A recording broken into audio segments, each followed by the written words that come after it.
சட்டமன்றத்தில் வரவு செலவு அறிக்கையின் மீது ஓர் உறுப்பினர் பேசியதாவது: தலைவர் அவர்களே, வரவு செலவு அறிக்கையை ஆதரித்து ஒரு சில வார்த்தைகள் சொல்ல விரும்புகிறேன். இந்த அறிக்கையில் நல்ல அம்சங்கள் காணப்பட்டிருக்கின்றன. அதற்காக நிதியமைச்சர் அவர்களை எவ்வளவு பாராட்டினாலும் தகும். தொழிற்கல்வி நிலையங்களில் பயிலும் மாணவர்களுக்கு கடன் கொடுப்பதற்கு ஒரு திட்டம் இருக்கிறது. அது மிகவும் பாராட்டக்கூடிய திட்டம்தான். இந்த திட்டத்தின்படி அரசிதழ் பதிவு பெறாத பணியாளர்களின் பிள்ளைகளுக்கும் ஆசிரியர்களின் பிள்ளைகளுக்கும் மட்டும்தான் உதவி கொடுக்கப்படும் என்று தெரிகிறது. இதை சிறிது மாற்றி தகுதி உள்ள எல்லா பிள்ளைகளுக்கும் கொடுக்கலாம் என்றிருந்தால் மிகச் சிறப்பாக இருக்கும் என்று சொல்ல விரும்புகிறேன்.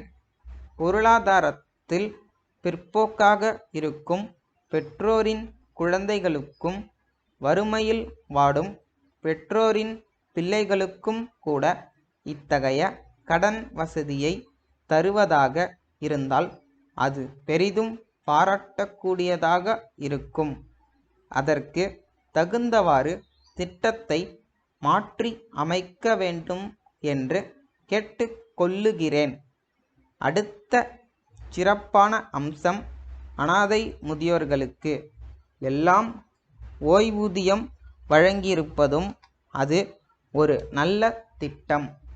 அதிலே அனாதை முதியோர்கள் என்று தான் இருக்கிறது. அனாதை முதியோர்கள் என்றால் தங்களை காப்பாற்றிக் கொள்வதற்கு திறமை இல்லாத முதியோர்கள். ஆனால் ஏழை எளிய குடும்பத்தில் பிறந்தாலும் பலர் தங்களது பிள்ளைகளாலும் பெண்களாலும் காப்பாற்ற முடியாத நிலையில் வேதனை அடைகிறார்கள். அப்படி தகுதியுள்ள முதியோர்கள் அனைவருக்கும் இந்த வசதி கொடுக்கப்பட்டால் அது மிக நன்றாக இருக்கும். அதோடு சில பிள்ளைகள் பெற்றோர்களை புறக்கணித்து விடுகிறார்கள். அவர்கள் தாய் தந்தையை காப்பாற்றுவதே இல்லை. அப்படிப்பட்ட முதியோருக்கு இந்த உதவியை கொடுக்க ஏற்பாடு செய்ய வேண்டும். இத்திட்டத்தை இவ்வாறு மாற்றுவது நல்லது. அடுத்து, இந்த நிதிநிலை அறிக்கையில் குழந்தைகள் பள்ளி ஏற்படுத்தி நடத்தப்படும் என்று கண்டிருக்கிறது. 2 - 5 வயது வரையுள்ள குழந்தைகளுக்கு உதவி செய்யும் திட்டம் இது. நம் நாட்டில் இக்கல்வி முறை இல்லாமல் இருந்தது. சிறப்பாக 2 - 5 வயது வரை குழந்தைகளுக்கு மனம் பக்குவப்படுகிறது. நம் நாட்டில் பெற்றோர் பலர் படித்தவர்களாக இல்லாததினால் குழந்தைகள் பிற்போக்கான குடும்பத்தில் நல்ல சூழ்நிலை இல்லாமல் வளருகிறார்கள். அத்தகைய குழந்தைகளுக்கு நல்ல சூழ்நிலையில் பள்ளி அமைத்து பயிற்சி வழங்கினால் சிறந்த குழந்தைகளாக விளங்க முடியும்.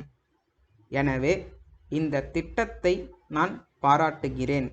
அடுத்து, வயது வந்தோர் பள்ளிகள் என்று ஆரம்பத்தில் சிறப்பாக நடத்தினார்கள். அப்போது பகலில் கற்பிக்கும் ஆசிரியர்களே இரவிலும் பள்ளி வைத்து முதியோர்களுக்கு கற்பிக்கச் சொன்னார்கள். அதனால் அது வெற்றி பெறவில்லை. இந்த ஆசிரியர்களுக்கு காலையில் மட்டும் வேலை வைத்து பிற்பகல் அவர்களுக்கு ஓய்வு கொடுத்து இரவில் வயது வந்தவர்களுக்கு அவர்கள் கல்வி அளிக்கச் செய்ய வேண்டும். அப்போது இந்த திட்டம் வெற்றி பெறும்.